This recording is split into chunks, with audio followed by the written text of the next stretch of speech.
I thought that was quite a good introduction to the state of things. I've got a few messages for this meeting from people who couldn't get here. The first one is from Alan Wiley. Alan Wiley is a Unison member and a library worker and a campaigner, a part of... At booking.com you can find a house, a car, and even...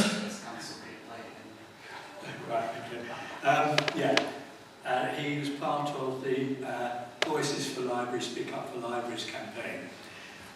And there was a big march in London about 4 years ago, which he was part of and helped organise.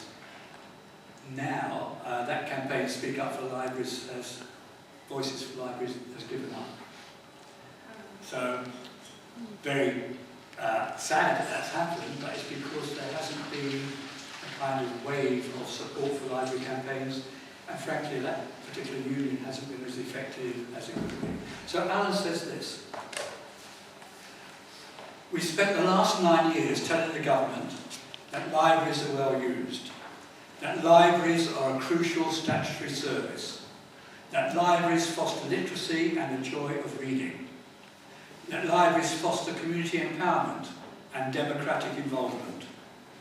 But the government won't listen because the government has an ideological agenda to destroy and offload the public sector. Since 2010, we've lost 850 libraries, over 130 closing last year alone. We've lost 12,500 library staff. Budgets and opening hours have been slashed. According to recent research, austerity has stripped more than 4,000 computers from libraries. Computers used by those seeking work and by those caught up in a disastrous and damaging universal credit regime. Research also shows a drastic decline in spending for children's library services in England, with specialist staff cut by 40% and children's book budgets by 23%. Libraries are being decimated, but staff are being told to adopt a positive narrative, basically being told to lie. In Ealing, 7 libraries are to be handed to volunteers or closed. In Essex, 25 libraries are under threat of closure, with another 19 to be handed to volunteers. 20 libraries are to be handed to volunteers in Derbyshire. We've seen huge drops in usage and opening hours in volunteer libraries in Sheffield, Doncaster, Lewisham, Manchester and Warwickshire. The government's localism agenda has got very little, if anything, to do with community empowerment and everything to do with offloading the public sector and shrinking the state. It's a sham. So unite and fight and keep speaking up, keep marching and protesting, keep demanding an end to cuts, an end to closures, an end to volunteers replacing paid staff, an end to commercialisation, an end to privatisation, and most of all, an end to austerity and an end to this government. Solidarity and good luck. So that's Alan's words. I've got a message here from, he was Unison, this is from Unite the Union. There's a strike on at Bromley at the moment, an indefinite strike of Bromley library workers. Firstly, we thank you for the amazing support shown by Green Party members for our campaigns over the last few years in defence of libraries, under attack by Tory-controlled Bromley Council. We have fought off profit-hungry private companies. We have fought off proposals to replace staff with volunteers.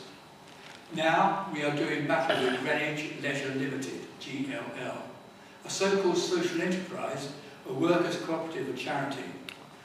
Where and when GLL uses these words to describe itself, they should be charged under the Trade Description Act. They have promised Bromley Council on winning the contract that they would run the service for 25% cheaper, and that's why our members are now on strike. Because GLL want to cut staffing, because GLL want to cut pay, because GLL are refusing to abide by an agreement we made after strike action last year, committed the company to fill all vacancies. Our members walked out on indefinite strike action from 6th of June. They will not return until a victory is won. For us, a victory is about fairness, dignity and respect at work. For us, a victory is the guaranteed safety of our precious library service. Thank you again for all your support and our best wishes for your conference. And I think if you can come up now, because there's something happening in Chelmsford in about an hour and a half. Yeah.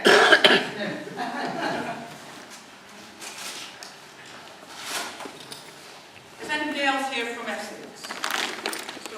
One person. Oh, you grew up there, right? Well, I didn't grow up in Essex. I came to Essex in 1978, something like that. Can you hear me all right? Shall I sit down or... I wasn't expecting to have to make a speech. Right, I shall tell you what's happening in Essex. It's a bit sad, like all these library closures have been. This is the consultation, inverted commas consultation, that Essex have done. I'm a chartered librarian. I've never actually worked for Essex Libraries. I work in the private sector. I work for a charity in London. But I do use Essex Libraries, and I have worked in public libraries many years ago. I've also worked in university libraries, so I've got quite a range of experience. A few years ago, someone that you might know, Andrew Coburn, come across him? He was quite an active person in the profession, and still is to some extent. He's a fellow cataloguer, I'm a cataloguer, and so I've known him for many years. He lives in Chelmsford like I do. And he said to me he was being made redundant, and he said this was, he had got rumours that they were going to cut all the professional staff and that there would be major cuts to libraries in the next few years. Well, of course, I put that on the back burner because it wasn't happening immediately. I won a parish council, got plenty of other things to do, so I just kept that in the back of my brain, and I got word of a meeting. I think I'm not very good on dates. It might have been a couple of years ago, as long ago as that. In a small library, a branch library, not the main library in Chelmsford, which is now a city. We have quite a decent main central library. But there's this meeting on a Wednesday evening. I know it was Wednesday evening, first of the month, because that's when my planning committee meeting was, so I didn't go to it. And I don't know how many people actually turned up, but this was the main meeting for all the Chelmsford city libraries, it turned out. And the people that attended there were instrumental in making decisions about what would happen to their libraries. However, of course, they ignored mostly what people said. We move on a little bit further, and then there was an announcement to the media that they were going to shut, as we said, 25 libraries. No ifs, buts. No, you know, we're shutting them, that's it. And then 19 were going to be run by volunteers, if they could find volunteers to run. So, of course, we then started to get organised, myself and Andrew and another Andrew called Andy, and a few other people, mainly protesters, campaigners, library staff, not politicians. I'm one of the few that's actually a politician involved. Of course, all the political parties say they love libraries and have all used it in their literature, but mainly it's been this core group in Chelmsford. And there was a group in Harlow. Essex is quite a big area, if you don't know Essex, it's quite large. And there's a group in Harlow who were quite active, and they called themselves Save Our Libraries Essex, so that became us. We're now SOUL, Save Our Libraries Essex. And there's different organisations in different places, like Colchester, there's quite an active movement, down in the south-east of Essex, because part of Essex is not within Essex County Council, it's in Thurrock and in Southend, and they're not involved. And interestingly, both Thurrock and Southend are investing in their libraries, they're not closing them. They had a campaign to close them in Southend, similar to what's happening in the rest of Essex, and they actually backed away and didn't actually close the libraries. You know, at the moment, the Essex County Council is overwhelmingly run by the Conservatives, but as you've heard, it's not a party political thing. Other parties, I don't know about Lib Dems, but certainly Labour have closed them in different places. Maybe Lib Dem councils have as well. It's a soft option to close libraries. It's not actually going to save them a hell of a lot of money, but it's easy, or at least they think it is, until people like you and me stand up and say it's not easy. So we've been campaigning for various different things.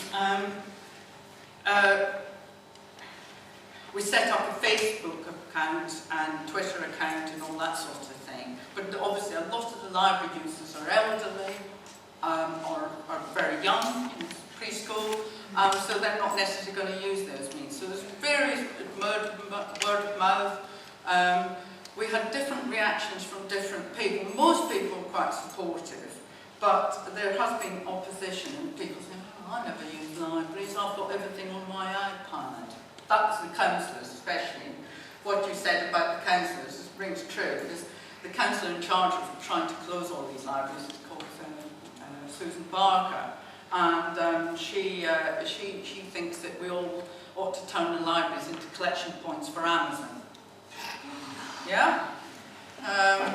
Yeah, perhaps that's where she gets her books from, I don't know. She's probably got them all in her Kindle or whatever.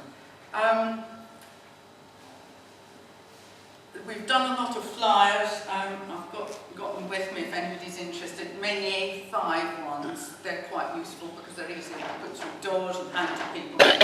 We've done street stalls all over Essex, different places. Luckily, this Andy has got a very big voice, and he doesn't need a megaphone.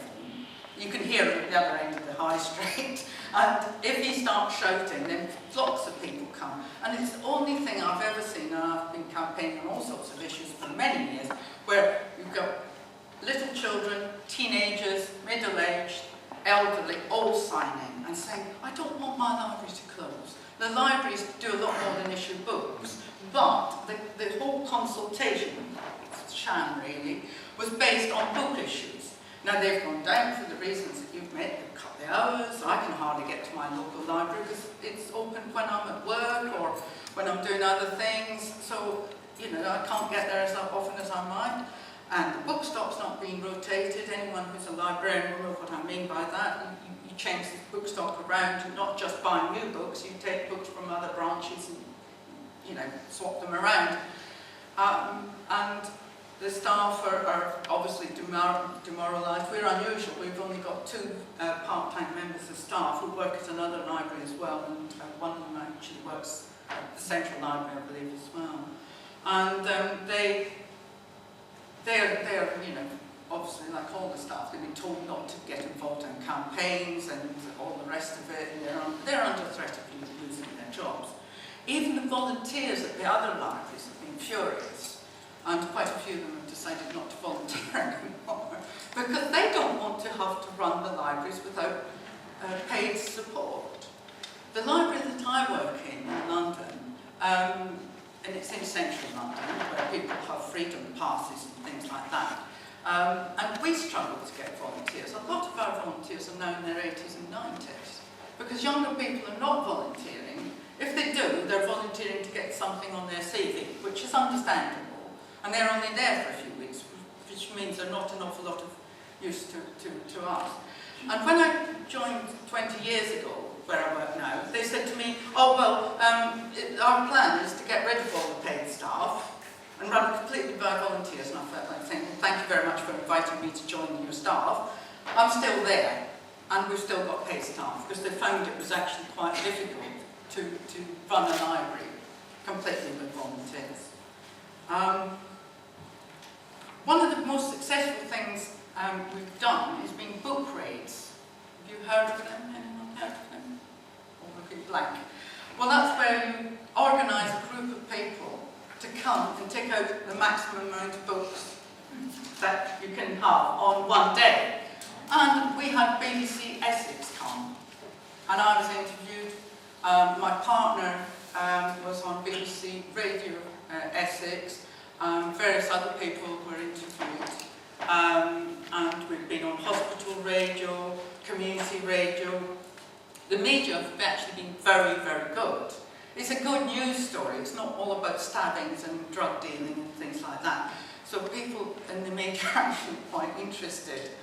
Now, some of the Tories lost their seats in the local elections, as they did throughout the country.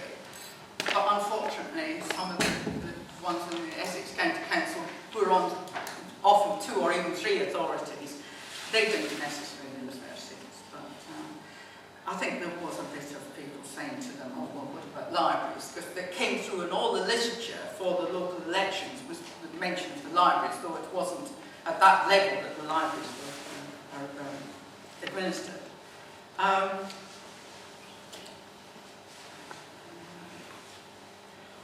I think the next bit of the campaign, we've been told, or I've been told, that they're going to make a decision at the Cabinet meeting. Now, the Cabinet is 10 people, the whole of Essex. They're the ones who've got power in Essex County Council on the 23rd of July. But we're a little bit suspicious that it might actually be happening at June 1, but they're trying to sort of fob us off. We've done demonstrations outside County Hall. We've got all the opposition councillors. There's not many of them, but there are some Greens, and there's independents, Lib Dems and Labour, and some residents' associations. All of the opposition councillors on the county council are against them closing the libraries, because they know it's going to save, I haven't got the numbers in front of me, I'm hopeless with numbers, but it's going to save a few million. Now that sounds a lot of money, but when you consider how big the budget is for the whole of Essex, it's tiny. They've one volunteer-run library at the moment, totally by, well, in theory totally by volunteers, but it isn't, because they have backup from paid staff, and they're struggling to keep volunteers, and you need a hell of a lot more volunteers than you do paid staff. My volunteers can say, well, I'm going off to Australia for 6 months, and there's nothing I can do about it. I can't sack them. And also, they get ill, they're in hospital or whatever, so you can't, you've got to have a bigger pool. It's not like having a workforce that's paid. And also, it's the level of training. I mean, a lot of, like you said, universal credit. I mean, I've got a friend who's not hugely elderly, but she hasn't got Wi-Fi at home. She's not computer literate. She goes to the local library, the one that they're trying to close, to get them to print out things for her that she needs.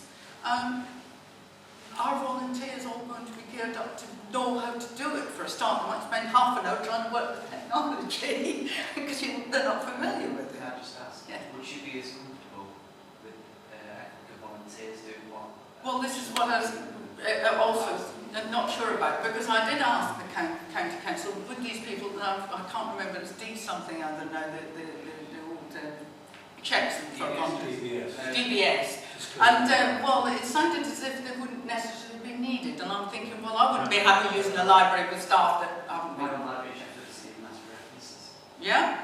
Yeah, well, the paid staff, you do have references and checks. I'm a volunteer at our library providing IT support. I'm Yes. trying to help people to use the computers. Yes. And like I say, on occasionally I get asked to fill in forms for people. Yes. It's extremely personal information, because they've got nowhere else to go to do it. Precisely. Well, I was told they could use a citizen's advice bureau. Well, last time I tried to use it personally, there was a queue a mile long, you know, I couldn't get an appointment for several weeks.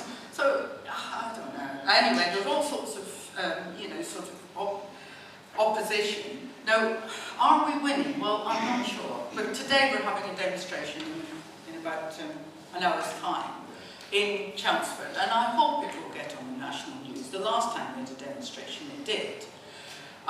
We've got people like David Williams, Jacqueline Wilson, well-known authors, a lot of whom actually, not those two I don't think, but a lot of whom actually live in Essex. Francis Wheen lives in Essex, for instance, and he's been great campaigning. The thought is, within Seoul, that they will actually not close a couple of libraries, one or two, as a sop, and then close the rest, and say, oh, we've listened. But when you put out a consultation, and it says in the consultation, they've divided the libraries into 4 tiers. One that will definitely keep open, second that is sort of that will keep open for the moment. But they're going to reduce the hours and the staff at all the libraries. But the tier 4 ones, it says just under 90% of library users currently use one or more of the libraries in tiers 1 to 3. Tier 3 they're wanting to make into volunteer run ones. The remaining libraries will close. Not if, but they will close. That's in print. Tier 4 libraries, and these are ones where they think they don't need a library anymore. And they're in small villages. Essex is full of small villages, and they don't necessarily have a very good bus service. And the nearest library to this particular one where I'm on the parish council isn't terribly far, but it's a jolly difficult walk for the primary school children who don't want to walk across the road to use the library. So they'd have to bus them there, or they'd have to stop using the public library full stop. The one in central Chelmsford, there's plenty of buses down to central Chelmsford, but then of course people are going there for a social event as well. They're going there to read the papers, to meet their friends and so on. Is there anything anybody wants to ask? Well, yes. Any questions or contributions? Can I just ask you about this book, Ray? I think that's fascinating. Oh yeah, it's great. It's great fun. I thought it wasn't going to work. And the person, Andy, he's the sort of shouty one. He said, oh, it won't work in Broomfield. It did. The library authorities or the funders, I think they often base their funding on how much the libraries are used. So do they see that as a way around? Yes, but right, so... Yeah, well, they've admitted there was a spike in lending, but it always dropped off again. Well, you know, probably hard to be fair, but I think they just don't see the libraries as a useful community. Well, they want to privatise them. This is simple as that. It's publicity. Yeah, I mean, BBC Essex wouldn't have come and filmed me standing outside my library, covered dead, tall with gloves and hats and scarves, it was a freezing cold day, if we hadn't done that. Yeah, it's definitely worth doing if anybody's in the same position. You just put the word out through social media, hand out leaflets. We stood outside the library when it was open. I got people to do it as well as myself, because obviously I was at work, and standing out there in the cold, handing out flyers. Not everybody's interested, obviously. But there are people who use the library just to use the computers, and they're not necessarily library users in the sense of traditionally borrowing books. But they're still library users. We've got a toilet, which is lovely. Question at that? There's no toilets in the village. Question at that? Thank you. I live in Dudley, where the local libraries are run by Greenwich Leisure, who were mentioned. Yeah, right. They've only just taken over there, and most of the staffing are still employees, although they tend to be younger, they tend to be part-time rather than full-time.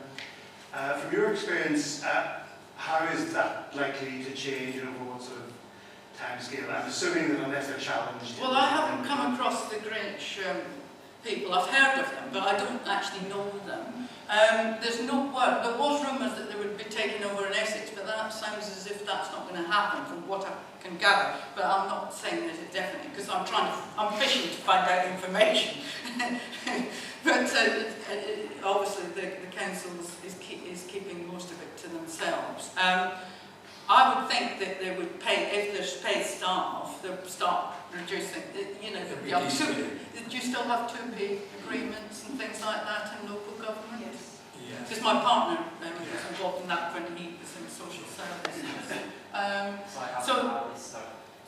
just like on my list, they have got rid of a lot of the specialisms, like what they've done in Sheffield. They used to have like reference library staff dedicated, music library staff dedicated, and now they've just got a generic pool of library systems. And most of them are not qualified.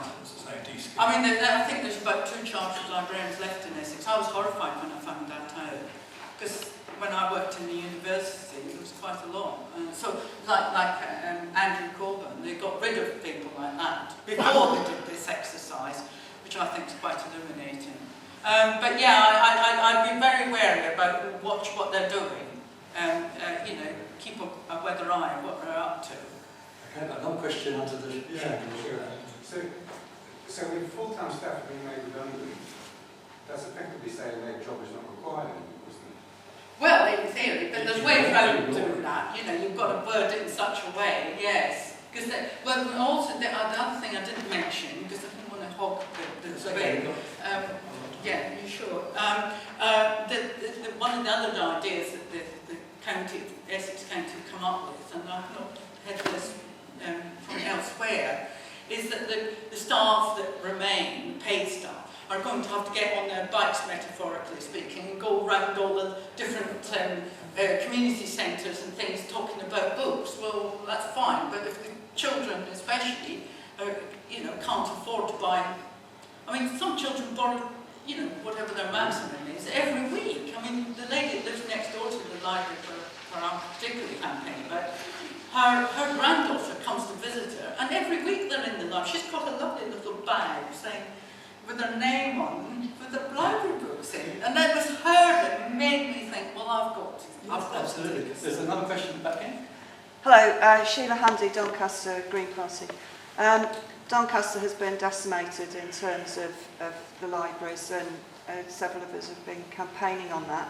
I actually live in a tiny village, so I'd like to give a rural context here. We had to fight really hard to keep the mobile library actually coming to the village, and therefore actually coming to our primary school.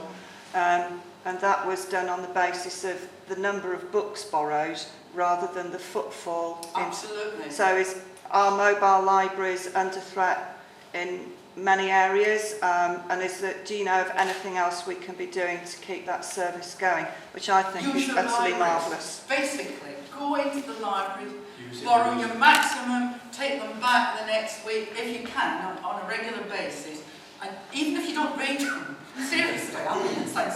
Oh no, I've got people going in with boxes and carrier bags and just filling them and then choosing the one they want to read.